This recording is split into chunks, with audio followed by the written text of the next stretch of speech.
Right, welcome ladies and gents. Black Adam's reviews are out. Somewhat disappointing. Now, I'm not saying that they're obviously completely correct. That's not what I'm saying. But I do this with most sort of tentpole films. We'll take a look at what people are saying.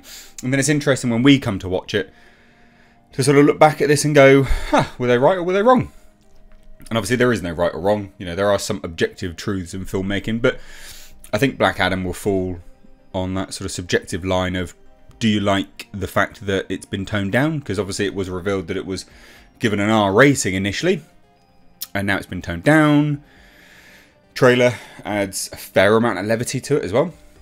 And it, to me, feels a little bit schizophrenic. You got really pounding music, and then ha ha ha ha ha giggles. So it's a bit like, I don't really know. But anyway, this stuff is always interesting. Are you looking forward to it? Let me know. I'm genuinely curious to hear. Let me know down below.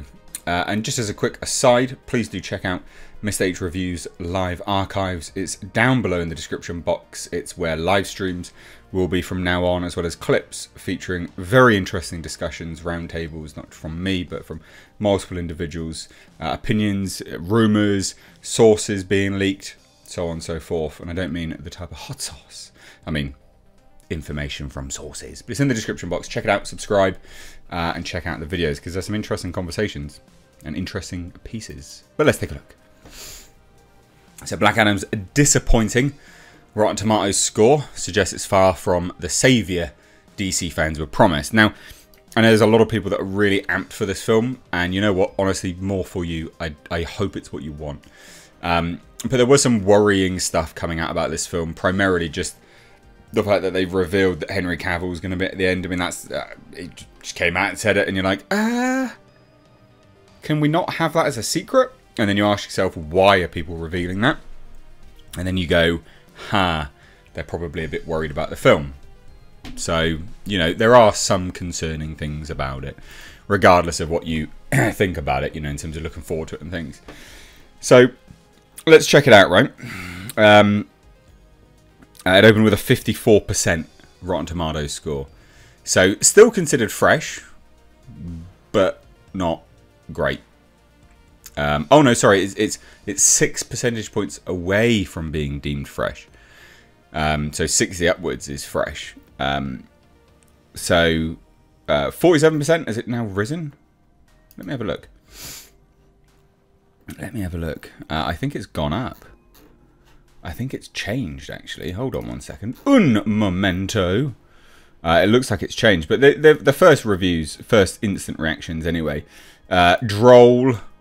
I haven't heard that word for a while. Witty and proportioned like the proverbial outdoor brick-built convenience.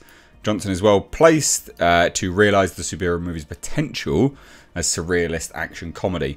And you know what? That was what I was worried about, was it being more comedy than an action film, and you know, a semi-serious film. Basically, I was concerned about that. Seems to be what we've had.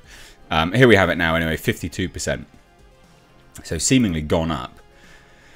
Total Film gave 3 stars and said the rushed plotting leaves an overcrowded stage variably served, while Centineo and Brosnan stir intermittent laughs.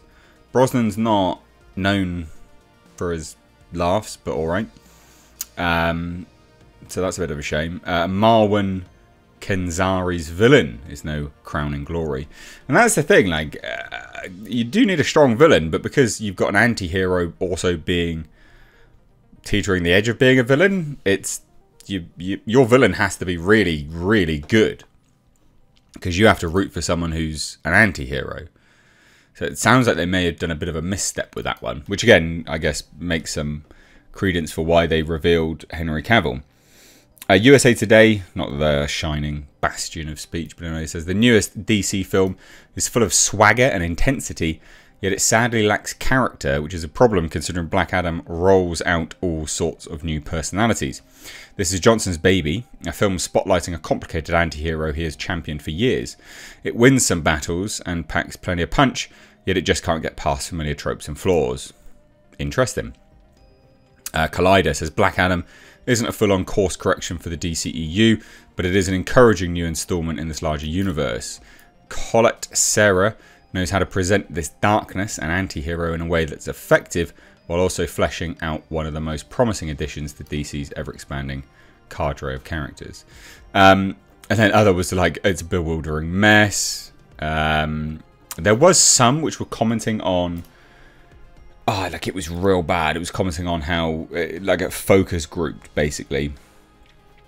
Black Adam, once you've left the theatre, except to be somewhat amazed at how the story comments, but doesn't comment on the actual political situation in the Middle East.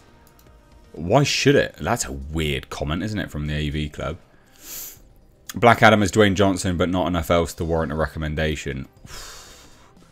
Pretty bad. We'll look at the good ones as well. Despite some promising moments and Dwayne Johnson's scene-stealing turn in the title role, Black Adam ends up more as an uneven effort. Shame. I wanted this to be good. Well, and I'll give you my honest opinion of it. I'm watching it Friday. Watching an action movie shouldn't feel like a chore, but Black Adam does. He's a big bad who's big mad, although it's moviegoers who are apt to be irritated by his lame comic book-based origin story. Okay, now. Let down by a convoluted premise and some truly atrocious CGI renderings. Ooh. It's safe to say that this isn't the DCEU offering starring Dwayne Johnson most of us were hoping for. Interesting. Well, some of the positives, anyway.